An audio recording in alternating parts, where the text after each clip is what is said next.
여섯 번째 계명은 살인하지 말라라고 하는 계명입니다. 우리는 이 계명을 들을 때에 나는 살인자가 아니기 때문에 해당 사항 없다. 나는 살인자가 아니기 때문에 패스다. 이렇게 생각할 수가 있습니다. 소위 우리가 늘 하는 말로 법적인 문제가 없다. 법적인 문제가 없다. 라고 우리가 살인하지 말라라고 하는 이 계명에 대해서 우리는 마음 편하게 생각할 수도 있을 것입니다. 우리는 이 법이라고 하는 것을 또는 계명이라고 하는 것을 생각하게 될 때에 그 법에 어떻게 하면은 저촉이 되지 않고 어떻게 하면 법에 걸리지 않을까라고 하는 데에 사실은 많은 관심이 가 있습니다. 9월 28일 앞으로 10일 후가 되면은 김영란법이라고 하는 법이 발효가 돼서 이제는 시행이 됩니다. 식사를 대접할 때에 공직자들이 3만 원 이상 식사를 대접할 수가 없고 선물을 줄 때에도 5만 원 이상 선물을 줄 수가 없다라고 하는 그러한 법이 이제 규정됨으로써 공직사회에 많은 변화를 예고를 하고 있습니다. 그래서 이 법이 실행되기 때문에 벌써부터 많은 움직임들이 일어나고 있는 것을 보게 되는데 그것은 3만 원이 안 되는 메뉴를 한정식집이나 횟집이나 호텔에서 개발하기 시작했습니다. 그래서 영란 세트 또는 영란 메뉴 해가지고 3만 원이 되지 않는 그런 메뉴들을 개발해내기 시작했고 선물들도 마찬가지고 식당 이름을 바꾸거나 하는 경우도 많이 있다고 합니다.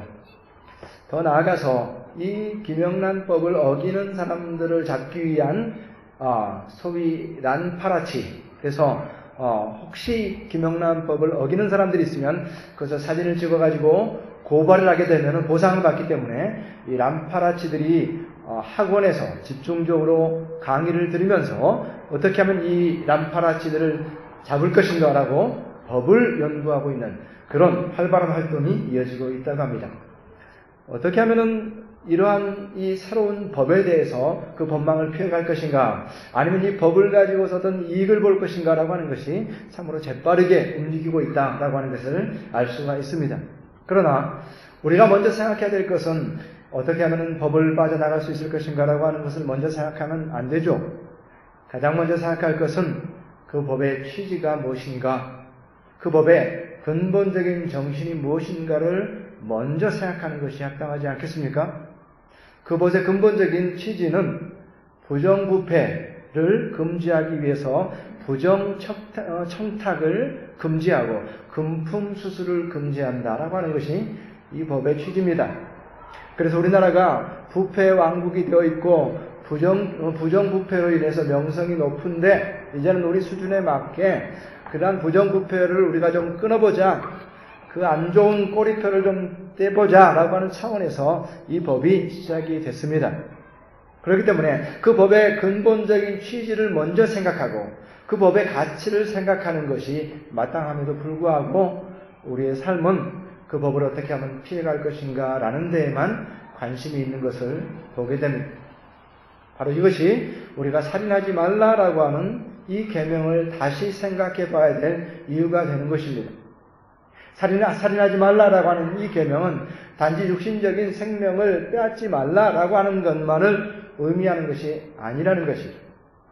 바로 그렇기 때문에 진정으로 이 계명의 가치와 계명의 가치를 우리에게 말씀해 주시는 예수님께서는 바로 이 계명을 바로 새로운 관점에서 새롭게 해석해 주고 있는 것을 보게 됩니다. 살인하지 말라의 근본적인 취지는 뭐냐라고 하는 것을 예수님께서 밝혀주고 있는데 오늘 말씀 속에서 어떻게 얘기하고 있습니까? 살인하면 심판을 받는 것이 마땅한데 형제에 대해서 분노하는 자가 살인의 심판을 받게 된다라고 하는 것이 예수님의 말씀입니다. 형제에 대해서 라가, 이거는 이제 멍청이 이런 뜻인데 라가라는 자도 동일하게 살인에 해당하는 형벌을 받게 된다라고 하는 것이고 형제에 대해서 어리석은 놈이다 또는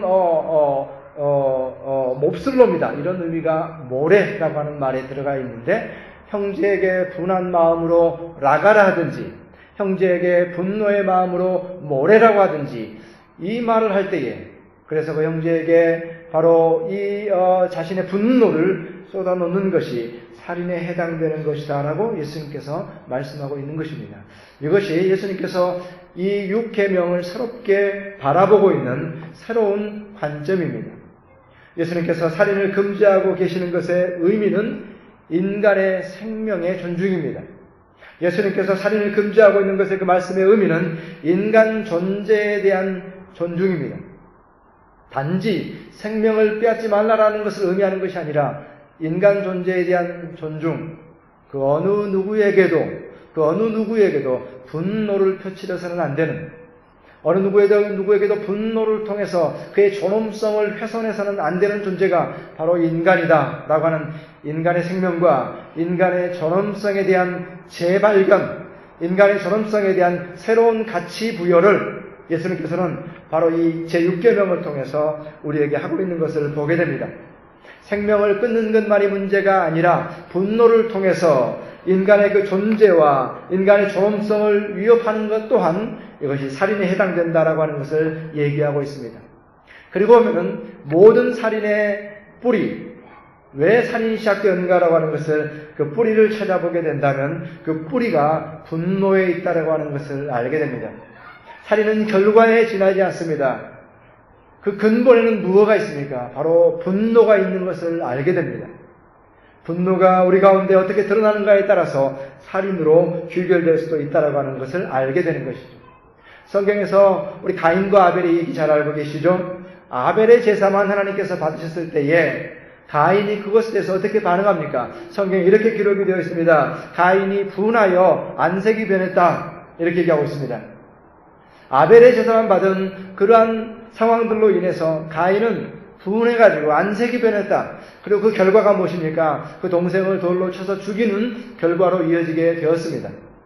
다시 말해서 최초의 살인이 어떻게 시작되었는가? 바로 분노로부터 시작되었다고 하는 것을 알게 됩니다. 분노로부터 인간에 대한 존엄성이 해치게 되고 생명에 대한 가치를 잃어버리게 됨으로써 결국 살인이라고 하는 결과가 오게 되는 것을 우리가 알게 되는 것이죠. 인간에 대한 분노는 그렇기 때문에 엄청난 결과를 가져온다라고 하는 것을 우리는 알아야 됩니다. 인간에 대한 분노가 살인에 해당된다라고 하는 것을, 결국 살인으로 귀결된다라고 하는 이 사실에 대해서 우리는 깊이 생각을 해야 된다라고 하는 사실입니다. 분노라고 하는 것은 그렇게 무서운 것이고, 분노는 우리에게 있어서 흉기가 된다라고 하는 사실을 기억해야 되는 것이죠. 저는 우리 세계 역사 가운데 참 관심 있게 보는 것 중에 한 가지는 독일과 히틀러의 그 범죄 행위가 어떻게 그 시대 가운데 일어날 수 있는가라고 하는 것에 참 관심이 많습니다. 도저히 이해할 수 없는 역사이고 받아들일 수 없는 역사입니다. 독일인이라고 하면 지구상에서 가장 기독교적인 그러한 사람들이고, 가장 신학을 체계적으로 발전시킨 사람들이고, 가장 지적인 사람들이요, 가장 합리적인 사람들이었습니다. 그런데 어떻게 유대인 학살이라고 하는 놀라운 일을, 있을 수 없는 짓을 자행할 수 있었을까?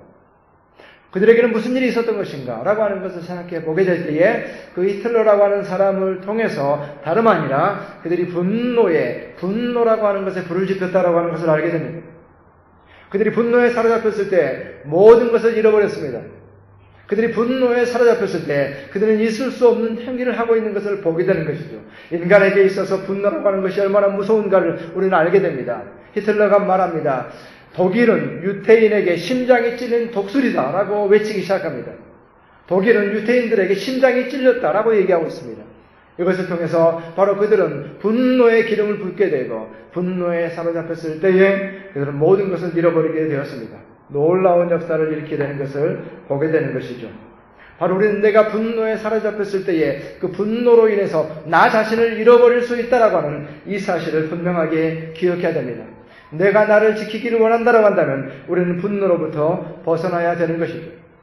우리 토요일에 로마서의 말씀 묵상 중에서 그런 표현이 나왔죠. 죄와 사망이 왕노릇한다, 이렇게 표현하고 있는 것을 보게 되는데, 왕노릇한다, 온전히 지배하고 다스린다 이런 말씀이잖아요. 분노가 우리 가운데 일어나게 될 때에 분노가 우리를 사로잡게 되는 것입니다. 내가 누구인지도 잃어버리게 되고 상대방이 누구인지도 잃어버리게 되고 내 앞에 있는 자가 누구인지도 잃어버리게 됩니다. 분노가 왕노릇하여서 우리를 온전히 사로잡게 된다라고 하는 사실이죠. 그렇기 때문에 그 분노가 우리 가운데 일어나게 될 때는 가장 가까운 사람, 가장 우리가 사랑하는 사람들에게까지도 분노의 흉기를 드러대는 것을 보게 됩니다. 깊고 깊은 상처를 그 분노를 통해서 남기게 되고 인간의 가장 가치 있고 존엄한 자리에서 사랑하는 가족과 형제와 이웃을 끌어내리게 됩니다. 그 분노를 통해서 우리는 우리 자신을 잃어버리고 우리 형제를 공격하게 되는 것을 보게 됩니다. 우리에게 있어서 이 살인이라고 하는 것이 정당화될 수 없는 것처럼 분노 역시 정당화될 수가 없는 것입니다. 분노를 통해서 우리가 이룰 수 있는 것은 아무것도 없습니다. 우리는 오직 이 분노를 다스리고 분노를 통제하는 것이 우리 가운데 필요한 것입니다. 러시아의 대문호인 도스토옙스키가 그의 그 깊은 인생의 통찰을 얻게 된 것은 그가 시베리아 옴스크 유배 생활을 통해서 그가 인간에 대한 깊은 이해를 하게 됩니다.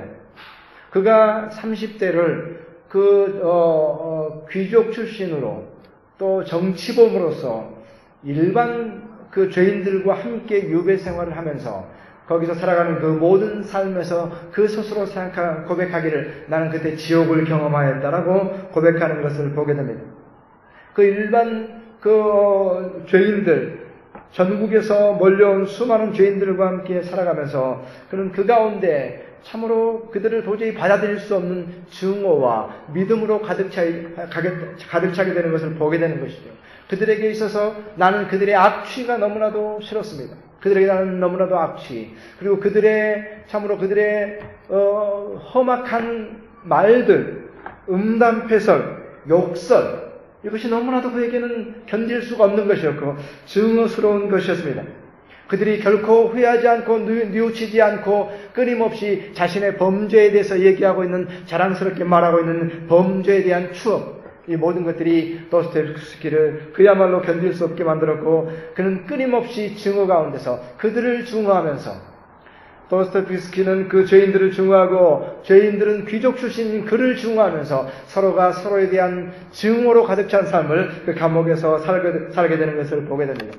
시간이 많이 흐른 다음에 그는 바로 그때의 상황들을 돌아보면서 그는 고백하게 되는 것을 보게 됩니다. 이렇게 고백합니다. 증오는 증오를 품고 있는 그 사람을 증오스럽게 만든다라고 그는 고백하고 있습니다. 바로 그가 그 지옥에서 벗어날 수 있는 유일한 길은 다른 길은 없다는 것이죠. 비록 그때 상황이 그 모든 사람들이 비록 증오스럽지만 그 지옥에서 자기가 벗어날 수 있는 유일한 길은 자기 안에 있는 그 증오를 버리지 않고서는 그 지옥에서 벗어날 수 없다라고 하는 사실을 그가 깨닫게 됩니다. 증오와 분노를 내가 버리지 않고서는 우린 지옥에서 벗어날 수가 없다라고 하는 그런 귀한 교훈을 그의 깊은 통찰을 통해서 우리가 다시 한번 생각해 보게 되는 것이죠. 그 지옥에서 벗어날 수 있는 길이 없었습니다. 내가 증오와 분노를 품고 살아가는 동안 바로 내가 증오스러운 사람이 된다라고 하는 것을 알게 되는 것이죠. 내가 분노를 가지고 살아가는 동안 나 자신을 죽일 뿐만 아니라 다른 사람을 죽일 뿐만 아니라 바로 나 자신을 그 분노가 죽이고 있다라고 하는 사실을 알게 되는 것이죠. 우리는 증오를 버림으로써, 분노를 버림으로써 나 자신이 살고 모든 사람이 사는 그 길을 우리가 갈 수 있다라고 하는 사실입니다. 우리가 라가라고 말하거나 모래라고 말함으로써 우리가 사랑하는 자들에게 분노를 표출하는 일이 없도록 우리 자신을 돌아봐야 되는 것입니다. 우리의 언어를 통해서, 우리의 언어의 폭력을 통해서 사랑하는 사람들에게 증오를 퍼붓고 있지는 않은지, 살인의 흉기를 갖다 대고 있는 것은 아닌지 우리 자신을 돌아봐야 되는 것입니다. 분노를 버릴 때에만 우리는 그야말로 나 자신이 살고 모두가 함께 사는 삶을 살 수가 있게 되는 것입니다. 1835년에 베스데이라고 하는 사람이 한 편의 시를 썼습니다. 이 시는 전 세계적으로 유명한 시가 되었습니다. 이 시의 제목은 Three Gates of Gold라고 해서 새 황금문이라고 하는 그러한 시입니다. 이 시의 내용은 뭐냐면은 우리가 말을 할 때에 반드시 세 가지 황금문을 지나쳐서 말을 해라 라고 하는 그러한 내용을 품고 있습니다. 세 가지 황금문이라고 하는 것은 무엇이냐면은 첫 번째 말을 할 때 단계별로 생각하라는 겁니다. 첫 번째는 내가 하고자 하는 말이 진실인가 참말인가 라고 하는 것을 먼저 살피라는 겁니다. 말이 진실이 아닌 것을 해서는 안 되는 것이죠. 참말을 해야 되는 것이죠. 그래서 그 말이 참된 말인가라고 하는 것을 먼저 생각해라. 이게 첫 번째 황금문입니다. 두 번째 문은 내가 하는 말이 필요한 말인가라고 하는 것을 생각해 보라는 것입니다.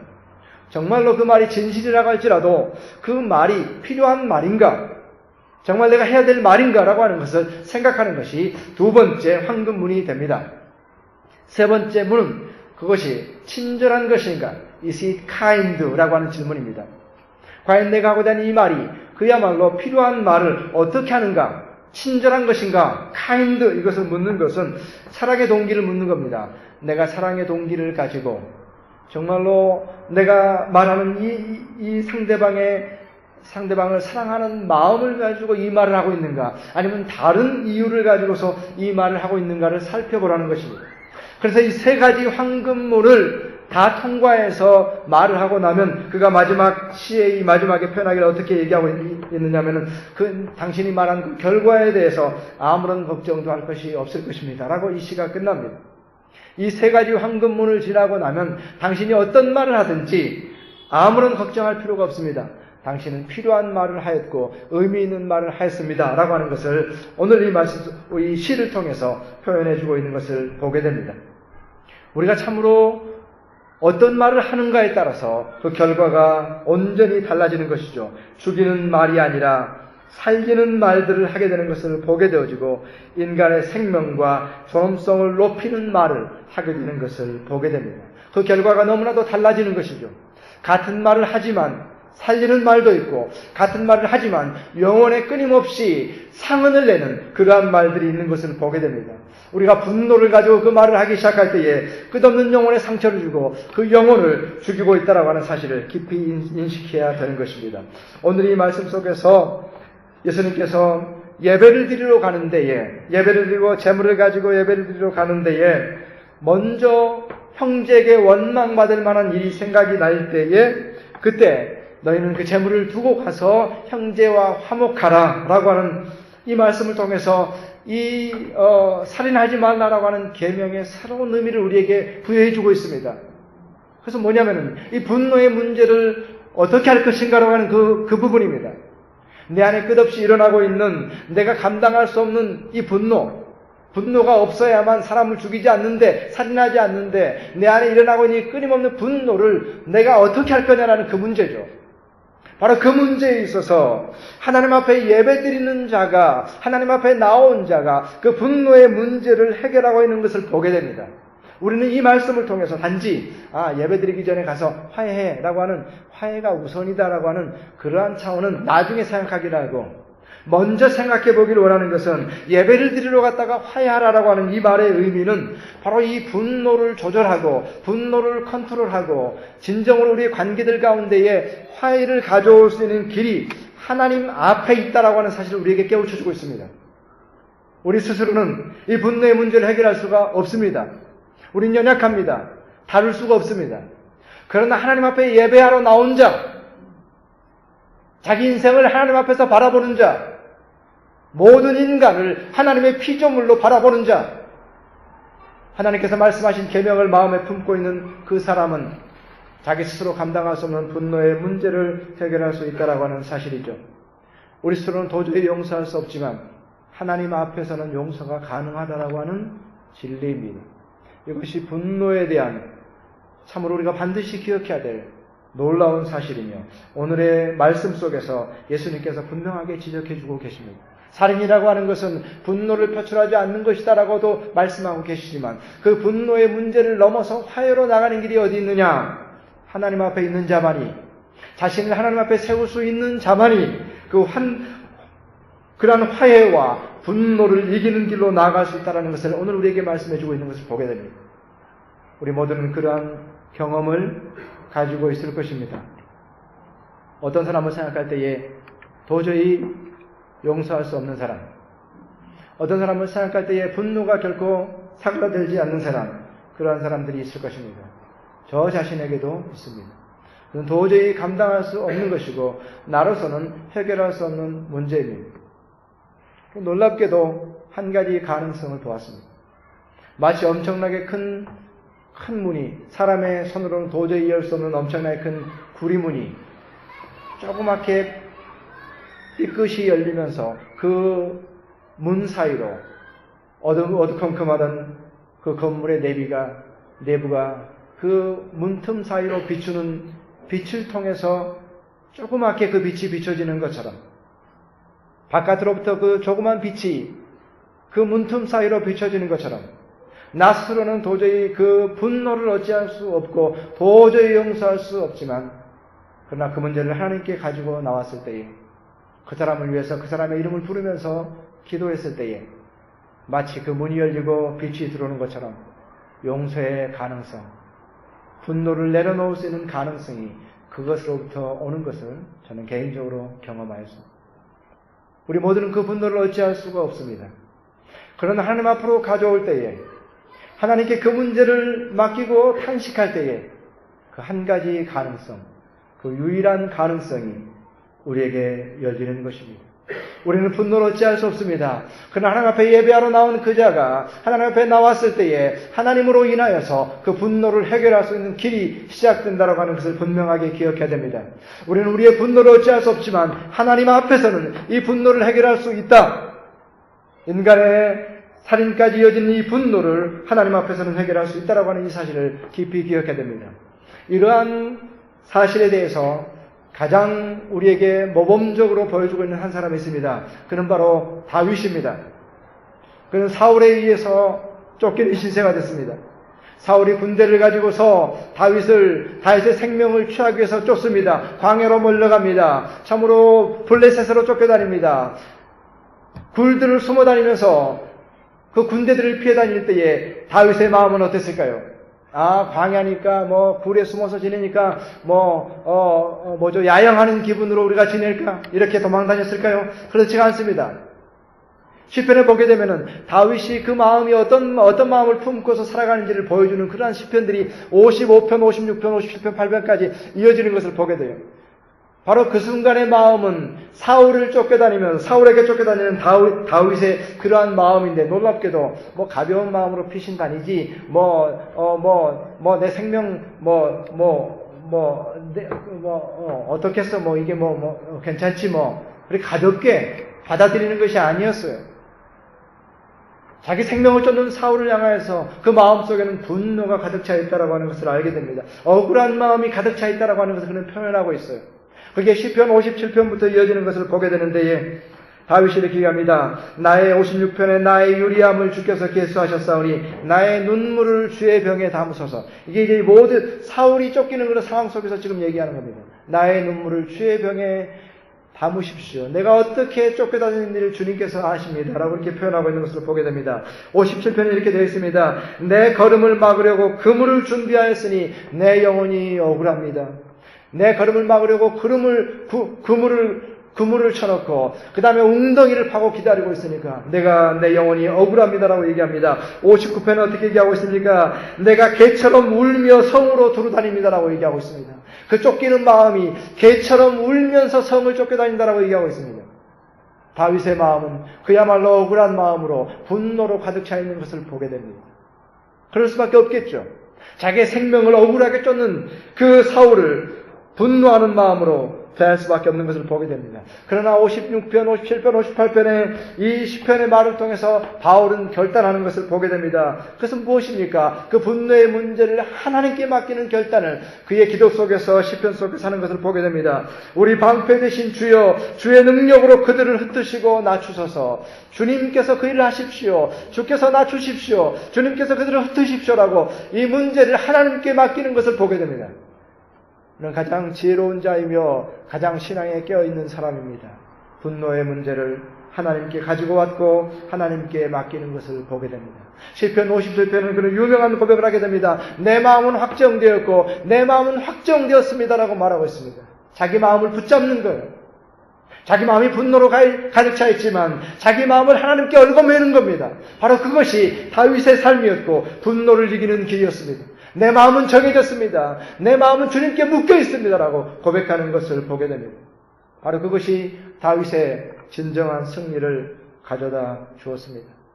분노를 이기고 모든 것을 하나님께 맡겼을 때에 그는 참으로 진정한 승리자가 되었던 것을 보게 됩니다. 우리 모두는 우리의 삶을 돌아보기를 원합니다. 우리 가운데 있는 분노가 살인인 줄 알지만 그 문제를 해결할 수 없는 우리 자신의 문제를 돌아보면서 오늘 이 말씀, 만약에 나 자신을 돌아보면서 혹시 내가 누군가에게 분노를 표출하지 않았는가, 혹시 누군가에게 라가라 하지 않았는가, 혹시 누군가에게 모래라 하지 않았는가 라고 스스로에게 질문하는 것은 내가 혹시 오늘 누군가를 죽이지 않았는가 라고 하는 질문과 동일하다라고 하는 걸 생각하면서 우리 자신의 감정과 우리 자신의 분노를 돌아봐야 될 것입니다. 오늘 말씀 속에서 참으로 예배자가 예배 자리에 나왔다가 그 형제와 화목하라 라고 하는 이 말씀을 우리가 기억하면서 참으로 바로 이것이 때를 기다릴 것이 아니라 나 자신이 때를 만들어서 화목하라라고 하는 말씀으로 받아들여야 되고, 바로 누군가가 아니라 그 사람의 변화를 기다리는 것이 아니라 내가 주도적으로 그 문제의 해결자가 되어야 된다라고 하는 것을 우리에게 말씀해 주고 있습니다. 이것은 동시에 형제와 화목하는 그 모든 관계가 예배에 있어서 기본적인 조건이 되고 신자의 삶에 있어서 삶의 기본적인 조건이 된다라고 하는 것을 우리에게 얘기해 주고 있습니다. 이것이 기본이에요. 이것이 우리에게 필요한 삶의 조건입니다. 분노를 품고 살아가는 것은 우리에게 합당치 않습니다. 예배자로서 합당치 않습니다. 기본이 안 되어 있는 겁니다. 우리의 기본은 우리 가운데 분노를 없애는 겁니다. 우리가 먼저 가서 화목한 자리로, 화해의 자리로 나가는 것이 우리의 삶의 기초입니다. 우리의 예배의 기초입니다. 거기에서 또 출발할 수가 있다고 하는 사실이죠. 주님께서 우리가 때를 얻든지 못 얻든지 때가 있기를 기다리는 것이 아니라 우리가 때를 만들어서 화목하도록, 분노를 버리도록, 분노의 문제를 해결하도록 우리에게 말씀하고 계십니다.